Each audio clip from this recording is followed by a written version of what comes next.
This is Valley News Live at 10. And new tonight, a new position has been created by the West Fargo Public School Board despite concerns and even outcry from parents and school administrators. The position is a district-wide athletic director, replacing the current ones at each high school. Valley News Team's Aaron Walling brings us the story. Emotions ran high from people who have concerns over the West Fargo School Board's decision to create a new district-wide athletic director position. Our extracurricular programs thrive when there is somebody like that in our buildings wearing the green, the blue, and the gold because they know us and they know our kids. Put them in the buildings and pay them what they're worth. Vote no on this. The board voted unanimously to approve the change. Estimates for the school district show that this new athletic director would come in at a pay grade of 20, which would be a minimum of over $85,000. Current athletic directors for schools like Cheyenne are at a pay grade of 24, which is over $106,000. Do you have any idea just how busy they are? How much they're running around? I certainly appreciated Cheyenne's AD, Corey Herman, busting his butt this spring to make sure my daughter's softball team had a real experience. This has changed the athletic director's positions at each high school. If the current ADs move into those jobs, they'd see their pay grade drop from 24 to 18, a decrease of over $30,000. However, the changes to salaries won't go into effect until the 2024 fiscal year, according to a memo from the school district. And you have to consider all aspects of the organization, not just one in isolation. And so I do understand nobody wants their position to be reduced. In West Fargo, Aaron Walling, Valley News Live. The board says they hope to use this next school year to study the position and assess their options moving forward. They hope to fill that new position as soon as possible. All right, taking a look outside tonight. Hutch joins us. Look, the forecast, and that's still a little bit of sunlight, Hutch, at 10 o'clock. Yes, it is indeed. As we close out a perfect evening here across the valley, we do have some changes, and overnight some of us are going to see some shower activity. More on that in a moment. But here is another look at that home of economy camera in the Grand Forks area as we have lovely conditions. 61 Grand Forks, 54 Bemidji, Devil's Lake 59 degrees. Look at the cool weather out west where it's typically warmer.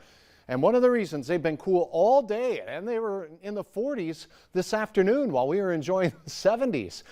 Well, the clouds and showers, they're working their way out of the central Dakotas, now moving into northeast South Dakota, Sisseton Hills, Aberdeen, going to see some of these showers. And our border counties here have a chance at some light sprinkles working their way in as well. This isn't very heavy activity, but by morning, some of us are going to see some soggy streets and maybe some windshields that have been dashed with some light rain. 58 here in the FM area as we go towards morning. We'll be in those low 50s.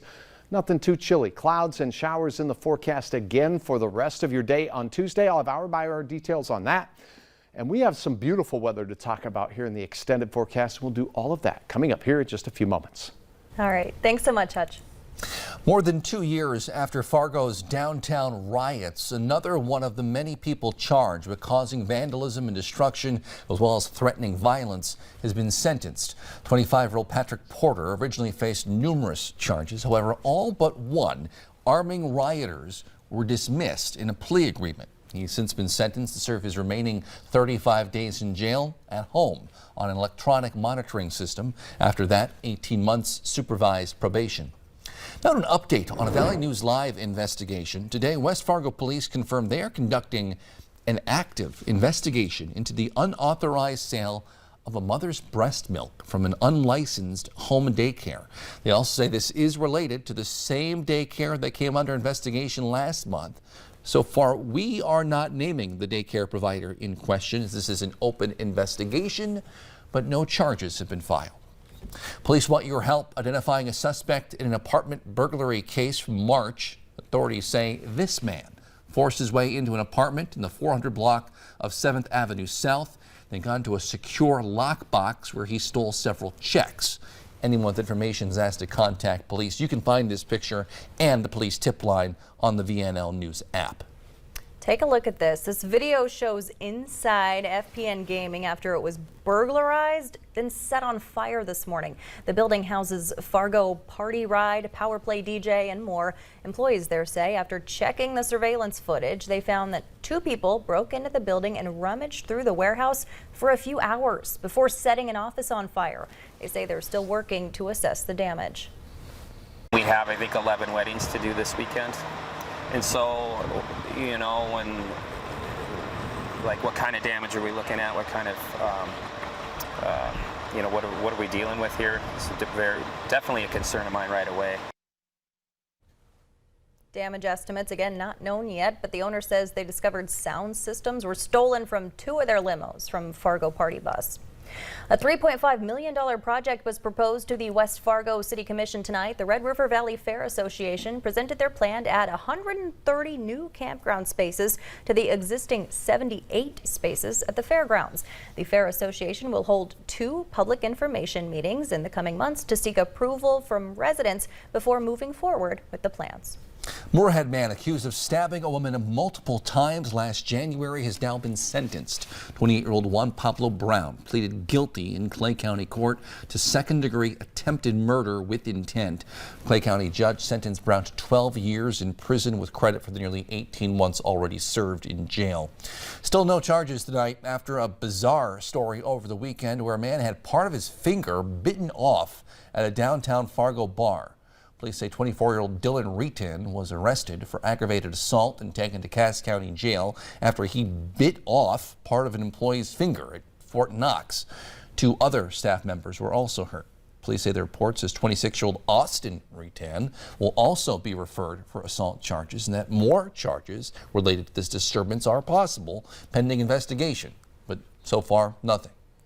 Local groups are organizing a gun reform march this weekend in the FM area. It's to coincide with a number of marches held all across the nation on Saturday for the nonprofit March for Our Lives. The event will begin at 3 p.m. Saturday at Trinity Lutheran Church in Moorhead. They'll march from the church to Fargo and back almost 2 miles, ending with a worship service at 4 at Trinity. The first woman appointed to the North Dakota Supreme Court has died. Former Justice Beryl Levine was 86 years old. She died at her home in California with her family by her side. A native of Winnipeg, Levine didn't begin law school until she was 35 years old, but she graduated first in her class in 1974 from UND Law School. She was appointed to the court in 1985. Lane closures are expected to begin tomorrow on the 64th Avenue Bridge project on I-29 in Fargo.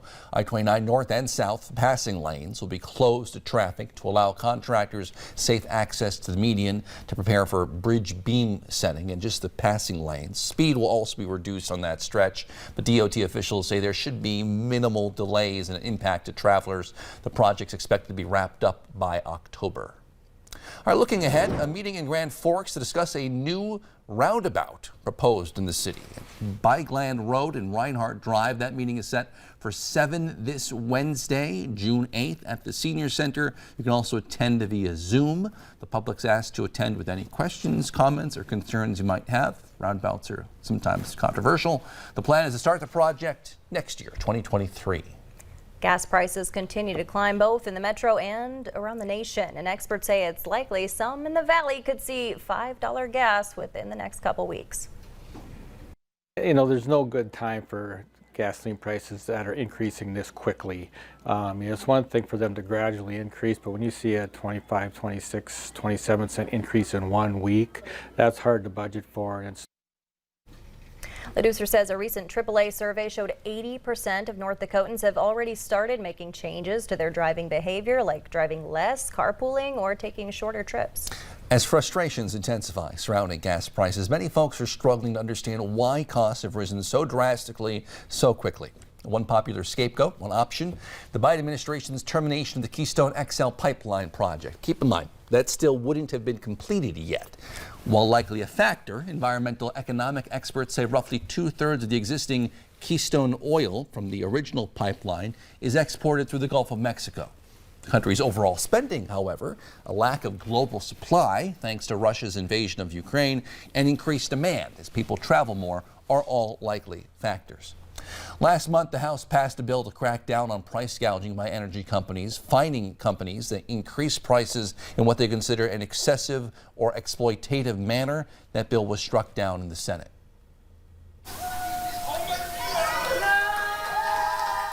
Plenty of applause tonight for a local man competing on American Ninja Warrior. Jeffrey Loftus got to watch himself compete tonight along with his family and friends. It's so surreal. Like, you're on the course the whole time, you just can't believe that you're there.